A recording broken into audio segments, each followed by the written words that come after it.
Yay! I didn't want to work at first. Yeah, I'm not sure what exactly was going on with it, but it did not want to show us. It was like the wall, but we weren't here. Yeah, I don't know. Good evening, everybody. Thanks for being here with us this evening, and forgive us as we get through all these things of hitting the like buttons and all that kind of other stuffs. And all my volumes were turned down, so I didn't get yelled at. That's a good day. Hello, Sue. Hey, Bellamy. Hello. Hello. It's been a week, but here we are again, Sunday, 7:30.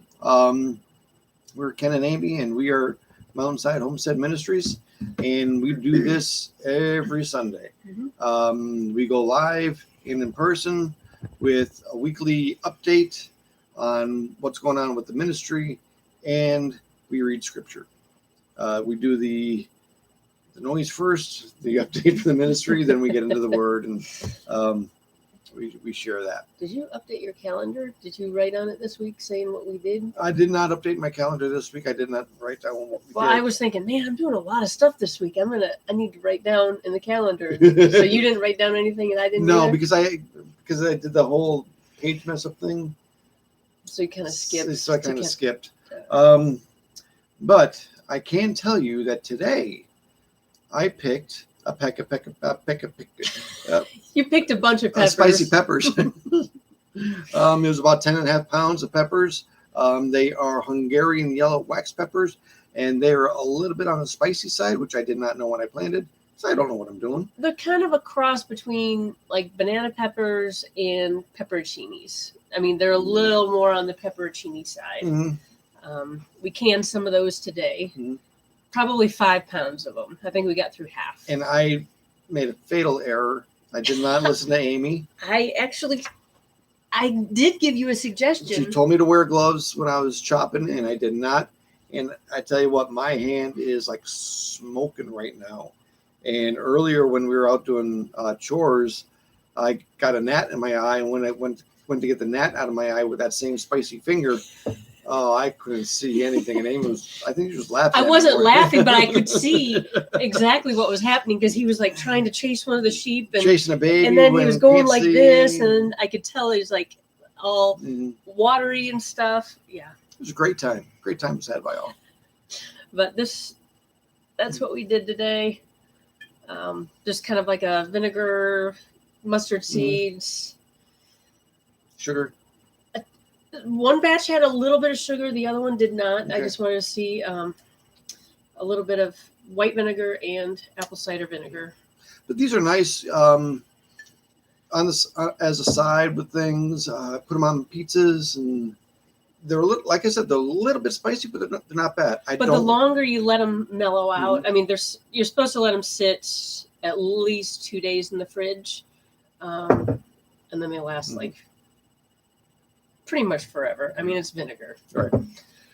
Well, we also gave away probably about another 3 pounds of peppers between friends, neighbors, church, and yeah. So that's always a good thing.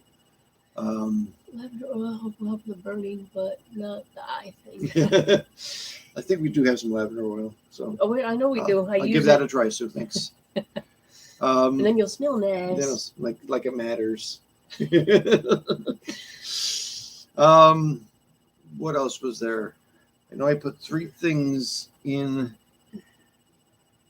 Oh, the cherry tomatoes. Yes, our cherry tomatoes are popping. So that's a nice sign. That bed was actually mostly not the contaminated soil, so I think that's why they're doing well. Okay. But like our Homestead tomatoes, I think they're all. They just did not. I mean, they're even growing small. Well, I think that's a lot of because of the soil. Because of the soil and the hornworms. Hornworms are nasty. Okay, so last night. Yeah. Okay, so I'm like almost dozed off. Like almost asleep. Ken's like, "Mamas, we forgot to do something." I'm like, "What?" We forgot to go outside in the greenhouse and with our black lights to look for the hornworms. Mm-hmm. We found 3 of them. So we found 3 of them. I knew of 2, so the third one was a nice surprise to find. They were a chicken snack today. Mm-hmm. And they were, so we put them in one of the 5-gallon buckets with a lid on it overnight. And the tomatoes that were in there with them were gone.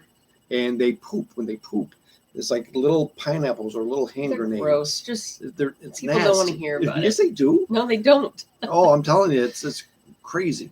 Learning a lot with the garden stuff. Mm-hmm. So Sue, the soil that we had to get for our new beds, that were our tomato beds and peppers. We got 2 totes from Dirtcraft Organic, mm-hmm. And Dirtcraft did not know it at the time, mm-hmm. But there was one of their vendors gave them like a contaminated additive. Mm-hmm. It had like pesticides or a certain kind of pesticide in it. So we ended up, we told them about it. We sent them pictures of the tomatoes, mm-hmm. And leaf curl was part of the problem. Mm-hmm. And they're like, "Yep, come on back. We'll get you some more soil. The best thing to do is just try to water all that out, mm-hmm. And then get new soil in there." Right. So we're letting the vegetables grow out. We were able to harvest some of the bell peppers that were in the soil, and they were okay. They're going nuts, though. Yeah, but they're growing funny. The peppers are huge. The plants are huge, but the peppers are great. Okay. So it is what it is. Again, it's a learning season. We are getting plenty of food out of here, mm-hmm. out of the high tunnels. Plus, we started the 18 purple cabbage for a customer, mm-hmm. and I planted a full bed of carrots for that same customer. So things are still going really good. So mm-hmm. it's still a great blessing. And like I said, these peppers are growing like you can't believe. And then the pepperoncinis are starting to come in too. Mm-hmm. So we're going to have a lot of canning. A lot of canning, a lot of teaching, a lot of sending the food out into the community. Mm-hmm. That's the important part, get the food out into the community. That's why I overplanted things, not knowing what I'm doing, so that percentage for here on the mountain, for teaching and putting up and feeding us, and the rest goes out. So mm-hmm. the more we get out there, the better things are. So yeah. What else was there? Milking is still going strong. Mm-hmm. I made yogurt this week. Started more kefir this week. Mm-hmm. I've been actually drinking a lot of the kefir. Made some ice cream today. We made ice cream earlier in the week, but I think my ice cream maker is getting wore out. It seems like everything is falling apart and wearing out. Side by side doesn't want to start all the time. Ice cream maker doesn't want to. The refrigerator is still not working. It's still sitting there for 8 weeks now? Just not working? I don't know. But we're moving forward. Yeah, we are. Yep. So planting watering 11,000. You planted them. I've been watering. Yes. I'm going to claim that one. But they're growing. They're growing really good. One plants, one waters. That's kind of biblical, isn't it? God creates the increase, though. Yes, he does. Yep. We had one turkey hatch. Yes, we did. Is Ken not able to? Oh, it is a It's a churner that actually. It's a Cuisinart. Somebody had given it to us, and I think the frozen part, I think just after so long, it just does not work. Does not freeze as well. Yes. I'll find another way, another method. I mean, I've seen other ones out there, but maybe that's one of those for better days things. That is a for better days thing, yes. Because if this method works of the ice cream, we'll just stick with this. Yeah. Let's see. Not sure what else. No, I've been busy all week. Oh, I made turkey bacon.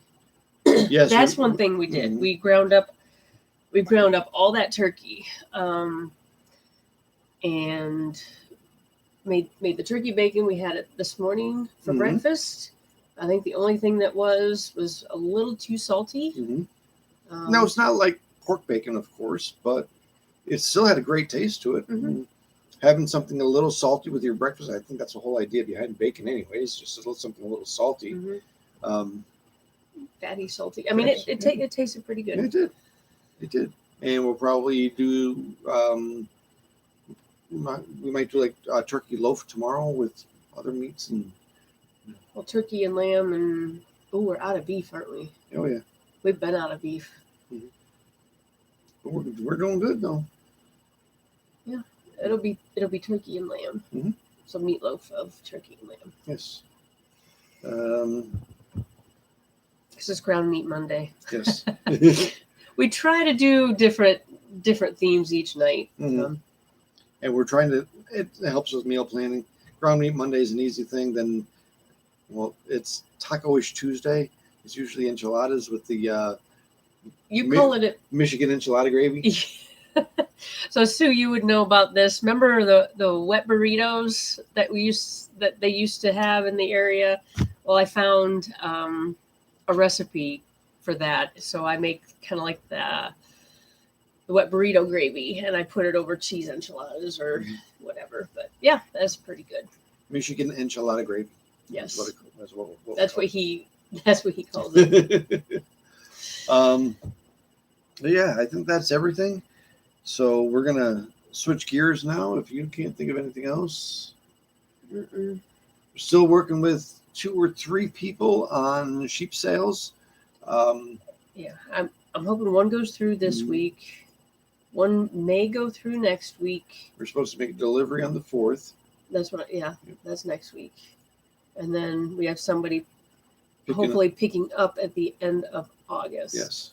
So that should do it for sheep sales Mhm. for this season. Yep. Yep. So we're just keeping that going forward. And we have a processing day on Friday. Chicken processing. Yes. Yes. Yep. Yes. So don't know if anybody's going to be here with us, but I'll put it out there. I'll put it on our page, and we'll see what happens. Otherwise, I'll be. And this was a big batch, wasn't it? How big is Andre? Andre is huge. He's as big as the moms, just about. Pretty close. Mhm. And he's a little boy. I mean, he was I can probably say this. He was trying to mate with one of the other practicing. He's still too young, but on one of the other mamas, it's like, oh goodness, we need to get these guys. We got to separate the other. them. We got to separate the other ones first. The older The kindergarten. babies. Yes. Yes. We'll put the females with them. I think the older moms. Yeah, that would work. And then we just leave the boys doing what they're doing. Mm-hmm. But yeah, Andre's a big boy. yes. I think we're about ready to get into the word. We are still in Judges, and we're going to be wrapping up Judges this evening. And if you're new to us and what this all is, I thought this was my water glass. Not quite. No. We share scripture every Sunday at 7:30. And we read out of the NIV version just because it's an easier read for no other reasons. We have our different study Bibles that we use. We have our online versions that we listen to, like say if I'm out in the high tunnel and like yesterday. So yesterday, it's the Sabbath and I was out in the high tunnel and I was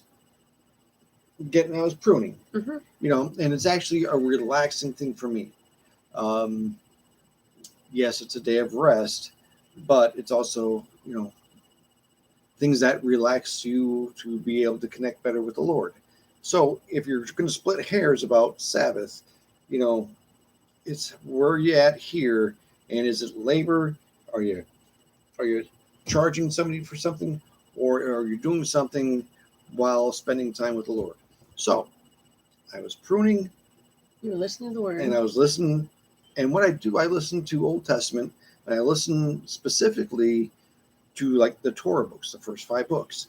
And I think I made it almost all the way through Deuteronomy yesterday when I was, pruning. So I'd listen.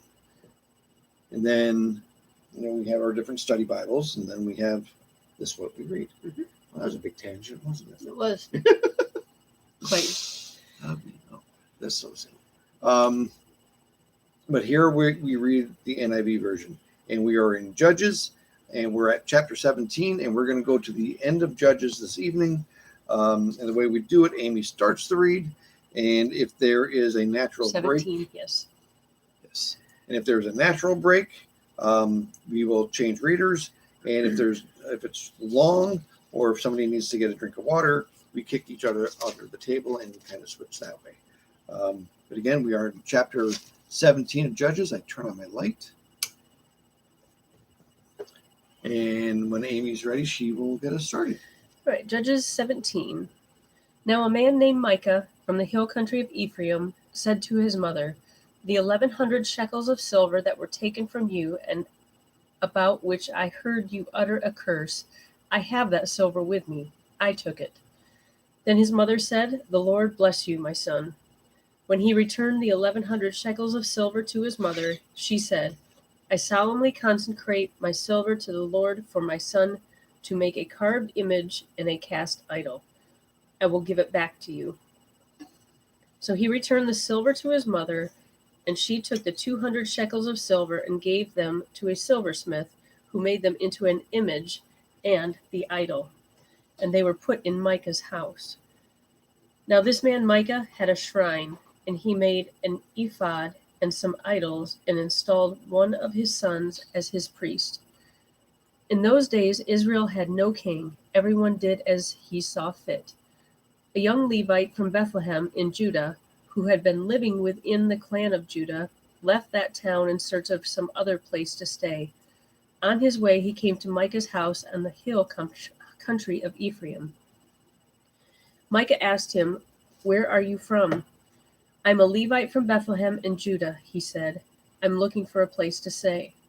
Then Micah said to him, "Live with me and be my father and priest, and I will give you 10 shekels of silver a year, your clothes and your food."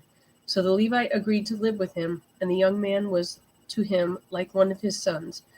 Then Micah installed the Levite, and the young man became his priest and lived in the house. And Micah said, "Now I know the Lord will be good to me, since this Levite has become my priest." Chapter 18. In those days, Israel had no king. And in those days, the tribe of the Danites was seeking a place of their own where they might settle, because they had not yet come into an inheritance among the tribes of Israel. So the Danites sent 5 warriors from Zorah to Eshtaol to spy out the land and explore it. These men represented all their clans. They told them, "Go explore the land." The men entered the hill country of Ephraim and came to the house of Micah, where they spent the night. When they were near Micah's house, they recognized the voice of the young Levite. So they turned in there and asked him, "Who brought you here? What are you doing in this place? Why are you here?" He told them what Micah had done for him, and he said, "He has hired me, and I am his priest." Then they said to him, "Please inquire of God to learn whether our journey will be successful." The priest answered them, "Go in peace. Your journey has the Lord's approval."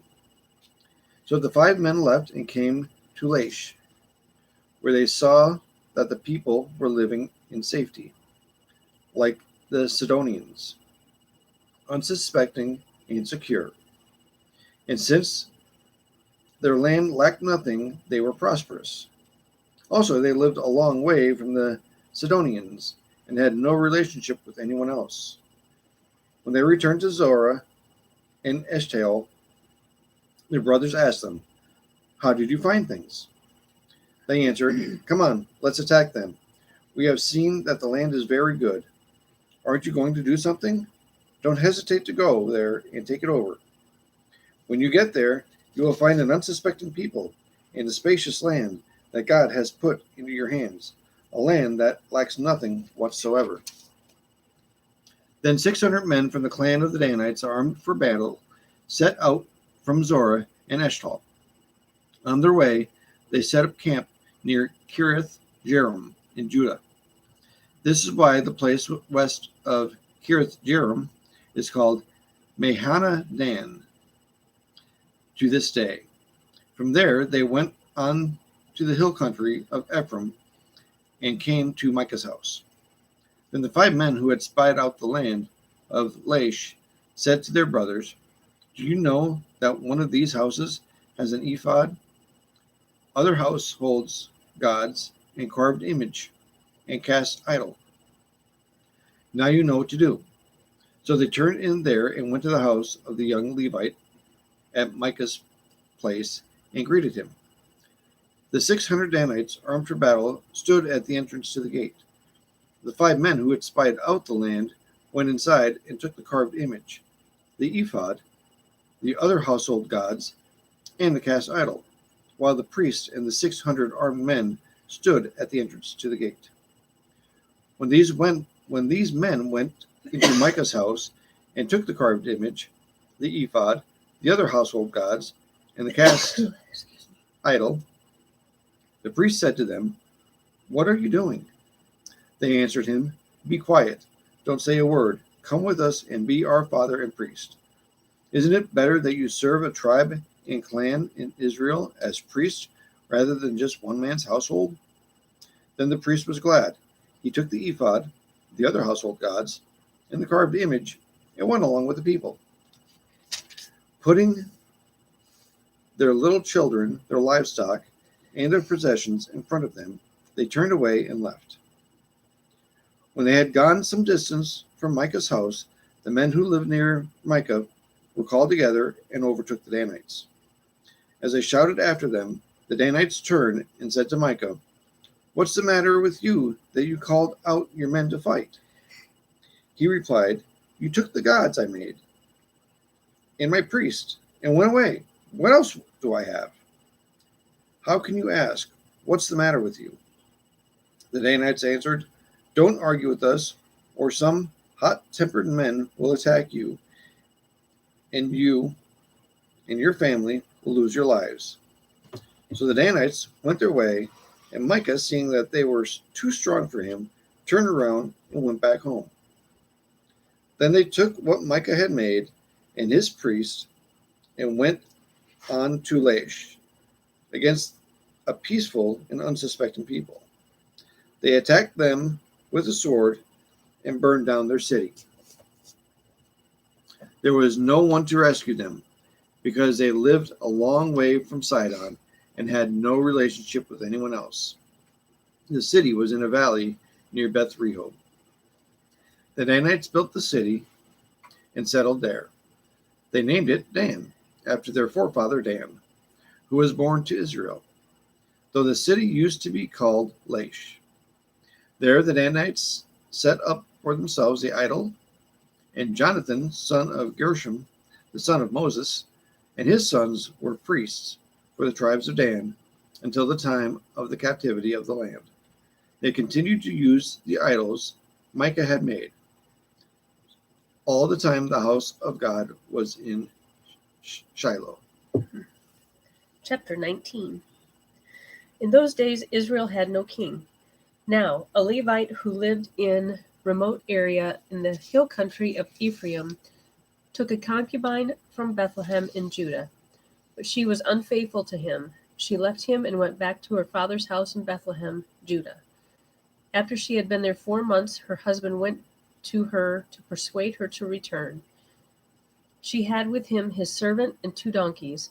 She took him to her father's house, and when her father saw him, he gladly welcomed him. His father-in-law, the girl's father, prevailed upon him to stay, so he remained with him 3 days, eating and drinking and sleeping there. On the 4th day, they got up early. He prepared to leave, but the girl's father said to the son-in-law, Refresh yourself with something to eat, then you can go." So the two of them sat down to eat and drink together. Afterwards, the girl's father said, "Please stay tonight and enjoy yourself." And when the man got up to go, his father-in-law persuaded him. So he stayed there that night. On the morning of the 5th day, when he rose to go, the girl's father said, "Refresh yourself, wait till afternoon." So the two of them ate together. Then when the man with his concubine and his servant got up to leave, his father-in-law, the girl's father, said, "Now look, it's almost evening. Spend the night here. The day is nearly over. Stay and enjoy yourself. Early tomorrow morning, you can get up and be on your way home." But unwilling to stay another night, the man left and went towards Jebus, that is Jerusalem, with his 2 saddled donkeys and his concubine. Excuse me. When they were near Jebus, and the day was almost gone, the servant said to his master, "Come, let us stop at the city of the Jebusites and spend the night." His master replied, "No, we won't go into an alien city whose people are not Israelites. We will go on to Gibeah." He added, "Come, let us try to reach out to Gibeah or Ramah and spend the night in one of those places." So they went on, and the sun set as they neared Gibeah and Benjamin. There they stopped to spend the night. They went and sat in the city square, but no one took them into his home for the night. That evening, an old man from the hill country of Ephraim, who was living in Gibeah, the men of the place were Benjamites, came in from his work in the fields. When he looked and saw the traveler in the city square, the old man asked, "Where are you going? Where did you come from?" He answered, "We are on our way from Bethlehem in Judah, to a remote area in the hill country of Ephraim, where I live. I've been in Bethlehem in Judah, and now I'm going to the house of the Lord. No one has taken me into their house. We have both straw and fodder for our donkeys, and bread and wine for ourselves, your servants, me, your maidservant, and the young man with us. We don't need anything." "You are welcome at my house," the old man said. "Let me supply whatever you need. Only don't spend the night in the square." So he took him into his house and fed his donkeys. After they had washed their feet, they had something to eat and drink. While they were enjoying themselves, some of the wicked men of the city surrounded the house. Pounding on the door, they shouted to the old man who owned the house, "Bring out the man who came to your house so we can have sex with him." The owner of the house went outside and said to them, "No, my friends, don't be so vile. Since this man is my guest, don't do this disgraceful thing. Look, here is my virgin daughter and his concubine. I will bring them out to you now, and you can use them and do whatever you wish. But to this man, don't do such a disgraceful thing." But the men would not listen to him. So the man took his concubine and sent her outside to them, and they raped her, abused her throughout the night, and at dawn they let her go. At daybreak, the woman went back to the house where her master was staying, fell down at the door, and lay there until daylight. When her master got up in the morning and opened the door of the house and stepped out to continue on his way, there lay his concubine, fallen in the doorway of the house with her hands on the threshold. He said to her, "Get up, let's go." But there was no answer. Then the man put her on his donkey and set out for home. When he reached home, he took a knife and cut up his concubine, limb by limb, into 12 parts, and sent them to all the areas of Israel. Everyone who saw it said, "Such a thing has never been seen or done, not since the day of the Israelites came up out of Egypt. Think about it, consider it, tell us what to do." Bethany and I were texting about this because we're going through the Bible together, and this came up, and I was like, "What the?" I didn't even know this was in the Bible. So yeah, we had a long conversation about that. Gotcha. Yeah. Interesting. But it's the whole cut it up and send it out to all the 12 tribes. Chapter 20. Yeah, follow that one. Then all the Israelites from Dan and Beersheba and from the land of Gilead came out as one man and assembled before the Lord in Mizpah. The leaders of all these people of the tribes of Israel took their places in the assembly of the people of God. 400,000 soldiers armed with swords. The Benjamites heard that the Israelites had gone up to Mizpah. Then the Israelites said, "Tell us how this awful thing happened." So the Levite, the husband of the murdered woman, said, "I and my concubine came to Gibeah in Benjamin to spend the night. During the night, the men of Gibeah came after me and surrounded the house, intending to kill me. They raped my concubine and she died.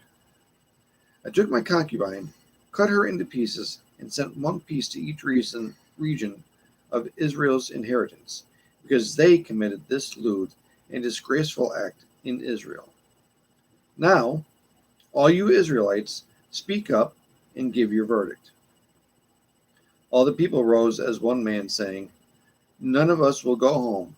No, not one of us will return to his house. But now, this is what we'll do to Gibeah. We'll go up against it as the lot directs. We'll take 10 men out of every 100 from all the tribes of Israel, and 100 from 1,000, and 1,000 from 10,000, to get provisions for the army. Then, when the army arrives at Gibeah in Benjamin, it can give them what they deserve for all this vileness done in Israel."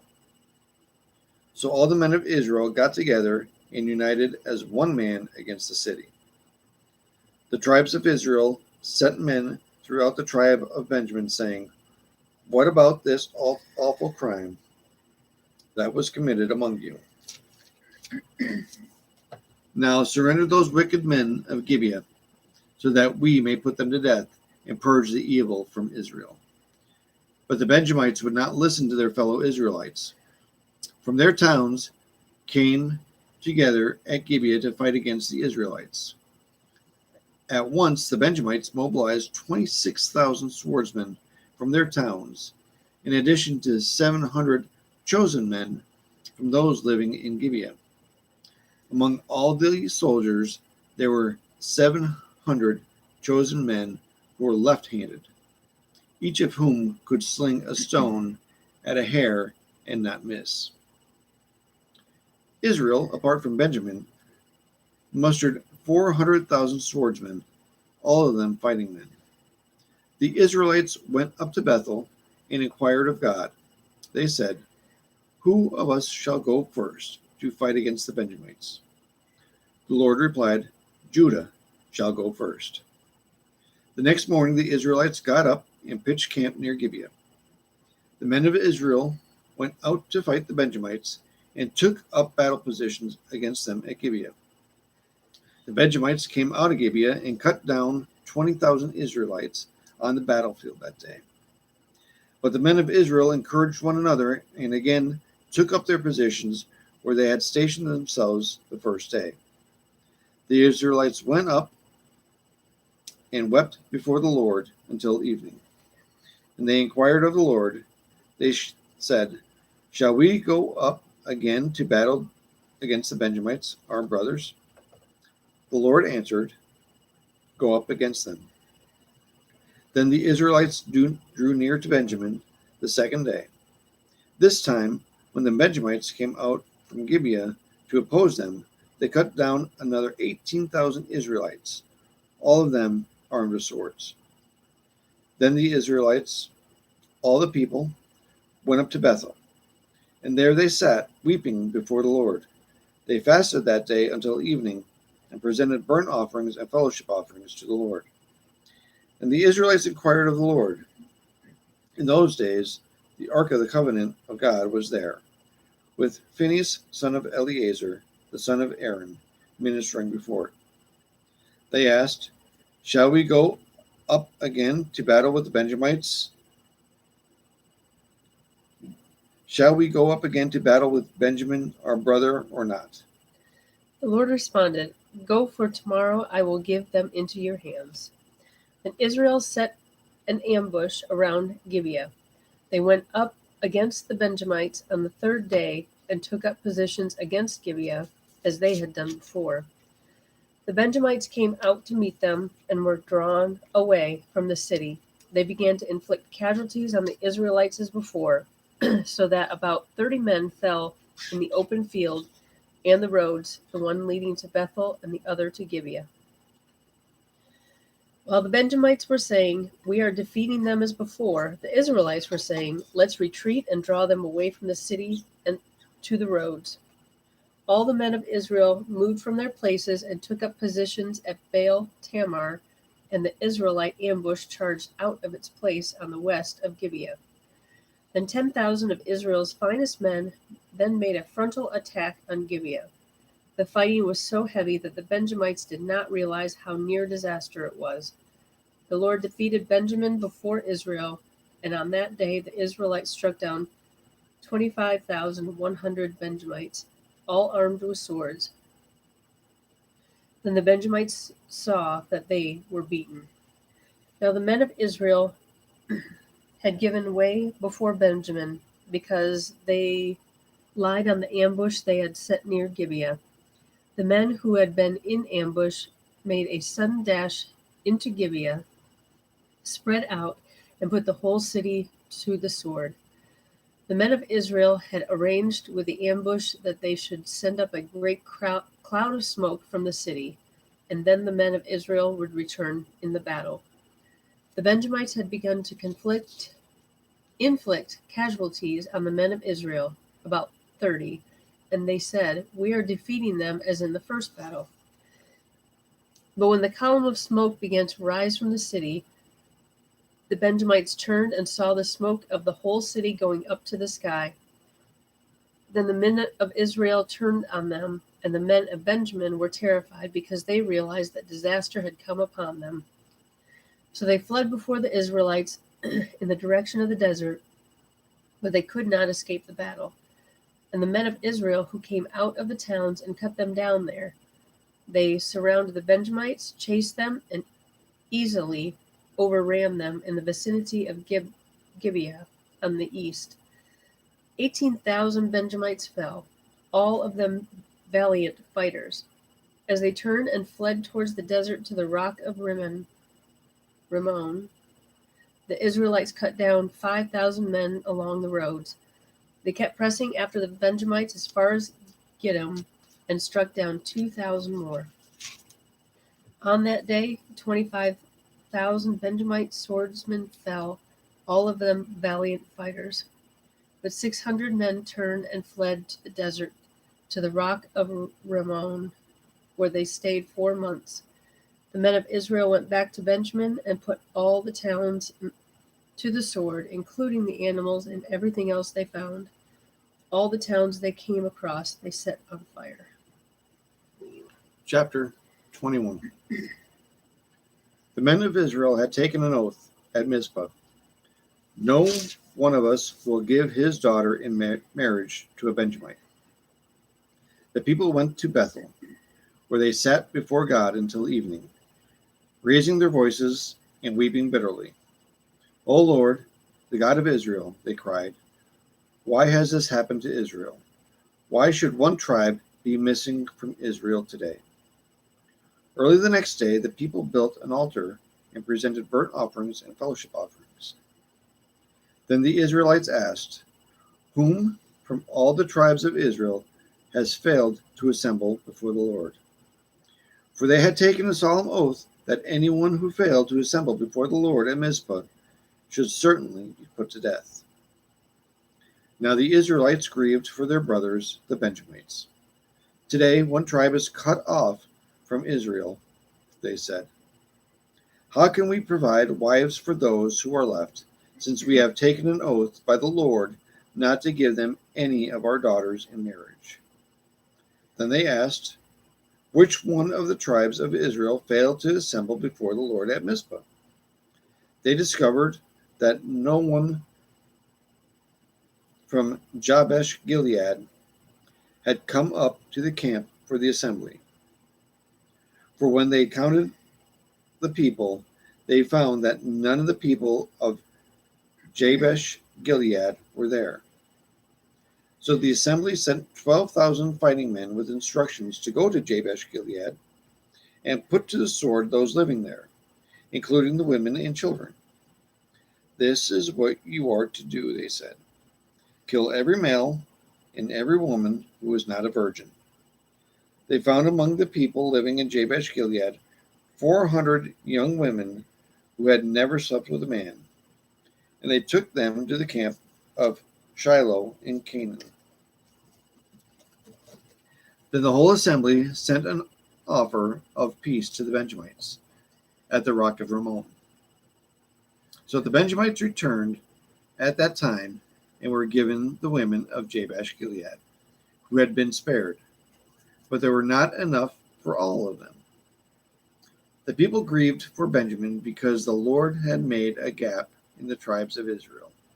And the elders of the assembly said, with the women of Benjamin destroyed, how shall we provide wives for the men who are left? The Benjamite survivors must have heirs, they said, so that a tribe of Israel will not be wiped out. We can't give them our daughters as wives, since we Israelites have taken this oath. Cursed be anyone who gives a wife to a Benjamite. But look, there is the annual festival of the Lord in Shiloh, to the north of Bethel, and east of the road that goes from Bethel to Shechem, and to the south of Lebonah. So they instructed the Benjamites, saying, go and hide inside the vineyards and watch. When the girls of Shiloh come out to join in the dancing, then rush from the vineyards, and each of you seize a wife from the girls of Shiloh, and go to the land of Benjamin. When their fathers or brothers complain to us, we will say to them, do us a kindness by helping them, because we did not get wives for them during the war, and you are innocent, since you did not give your daughters to them. So that is what the Benjamites did. While the girls were dancing, each man caught one and carried her off to be his wife. Then they returned to their inheritance and rebuilt the towns and settled in them. At that time, the Israelites left that place and went home to their tribes and clans, each to his own inheritance. In those days, Israel had no king. Everyone did as he saw fit.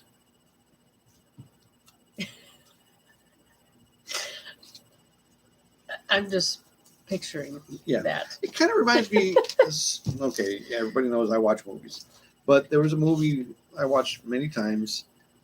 What was it? 7 Brides for 7 Brothers. I've seen it. But that's what the boys did. They came down from the mountain, and they came looking for wives, and they basically found 7 sisters and carried them off up to the mountain home, and yeah. I wonder if that's where they got the idea for the movie. All right. That? Yep. See, it's a real thing. It is. I didn't say it wasn't. I know. Interesting. Yeah. So that would be something we would be talking about as, we're wrapping up the evening. If you were here, if we were in person. A meal together, and yeah. So yeah, if you're in town and you want to hang out and talk, bring a covered dish, break bread. That's the kind of stuff we like to do. Mm-hmm. We can sit outside, we can sit inside. Kind of flexible like that.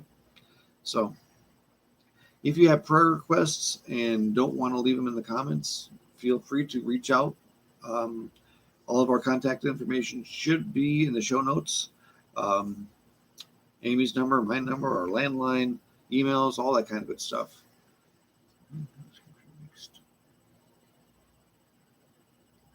Yep. Yeah. Yeah, there was and everybody did as they pleased. Yes. Sounds a little familiar. But if you have questions and, want to leave them in the comments, get a conversation going, we'd be happy to do that. If not, feel free to reach out however you need to.